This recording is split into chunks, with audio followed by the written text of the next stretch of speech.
For today's video, we're going military. Let's look at how a tank works. We're going to focus specifically on the American M1A2 Abrams tank. We'll look at the caterpillar tracks, the turret, where the crew sits, and the engine in the back that powers it all. The M1 Abrams has Year 1980. The tank was the United States W. Abrams Jr., who was a commander in the Vietnam War. The idea with the M1 the ground so that it was harder to hit. Angled sides on the tank allowed enemy fire to deflect off the side. It's a bit cozy inside, so I hope you're not claustrophobic. During operations, the crew may spend hundreds of hours inside with very little sleep. There are many versions of the tank. We have the M1, then came the M1A1, and then the M1A2. There's also minor variants of the tanks with many different enhancement packages. But to keep things simple, let's not worry about these, just these three major versions. They look very similar on the outside, but there's been plenty of improvements to items such as the armor, electronics, and the weapon systems. Each new version is generally heavier and slower, but the increased tech makes up for it. For the rest of the video, I'm going to focus specifically on the M1A2 Abrams tank, though some of what I'll say will be true of the previous versions as well. Let's look at some specs. The height is 8 feet, the length is 32 feet, and the width is 12 feet. For comparison, here's the size of a person. This tank weighs a whopping 68 US tons. It's equal to the weight of about 35 cars. Even with all of that weight, the tank is capable of speeds of up to 42 miles per hour. It has a fuel capacity of just under 500 gallons. Again, just for comparison, most cars can only hold about 16 gallons. But tanks need all of that fuel because they only get about 0.6 miles per gallon compared to the average car, 25 miles per gallon. So it's a gas guzzler, but it's heavy and powerful. Let's look at some of the features of the tank. We have the caterpillar tracks, the wheels, there are 7 on the ground on each side, the main body, which is called the hull, and the turret, which is the part that spins on top and holds the weapons and other equipment. The engine is housed in the very back. The tank holds a crew of 4. 3 of them are inside the turret, and 1 of them is way up front.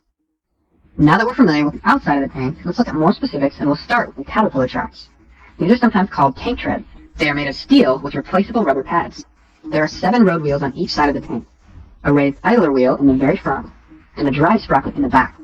This one has gear teeth on it, and it's the only one that's powered by the engine. It moves the entire track along. The other wheels spin freely as the tank treads move past it.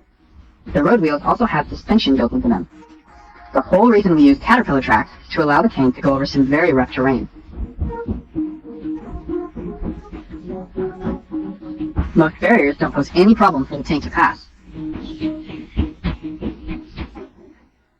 Regular vehicles with 4 wheels have limited surface area in contact with the ground. They can get stuck much easier, so it's a good idea to stay on paved roads. The tank, on the other hand, has a much larger surface area to displace all of that weight. Obstacles in the way are usually not a problem.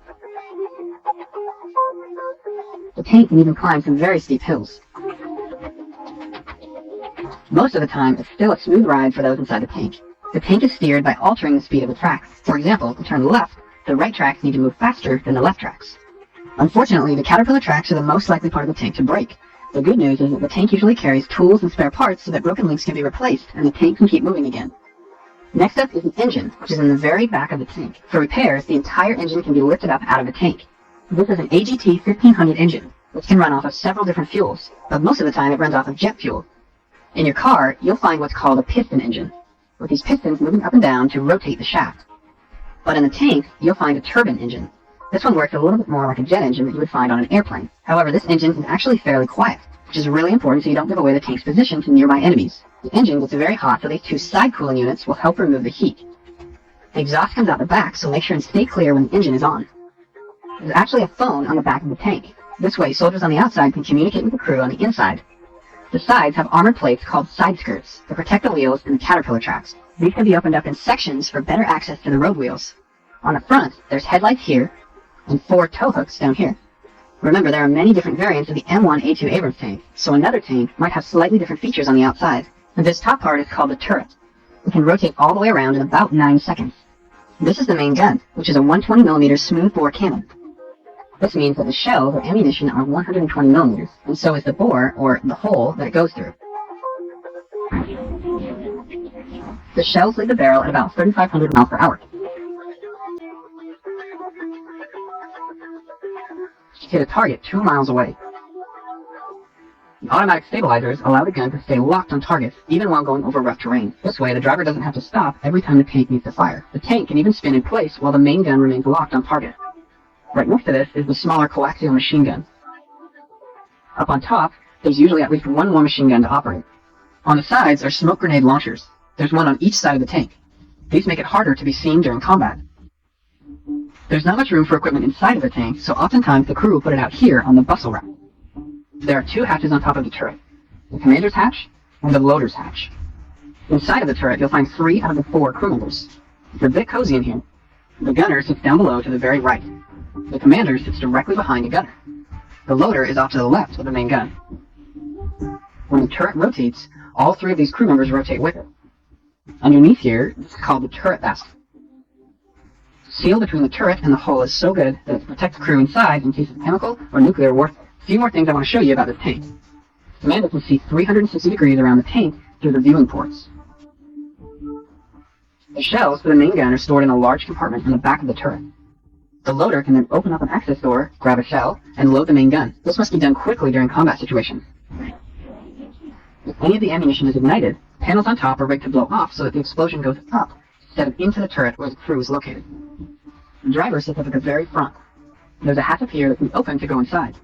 There's not much room up here either, so the driver has to lay back in the seat.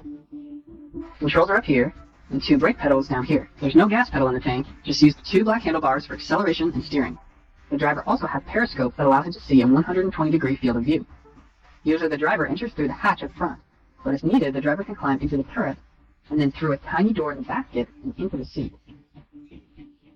The United States isn't the only ones to use the M1 Abrams tanks. It's been sold to other countries such as Australia, Egypt, Kuwait, and Saudi Arabia. The M1A2 Abrams tank has been in use for almost 30 years now. At some point, it may be replaced. For now, it continues to be the main battle tank of the United States military.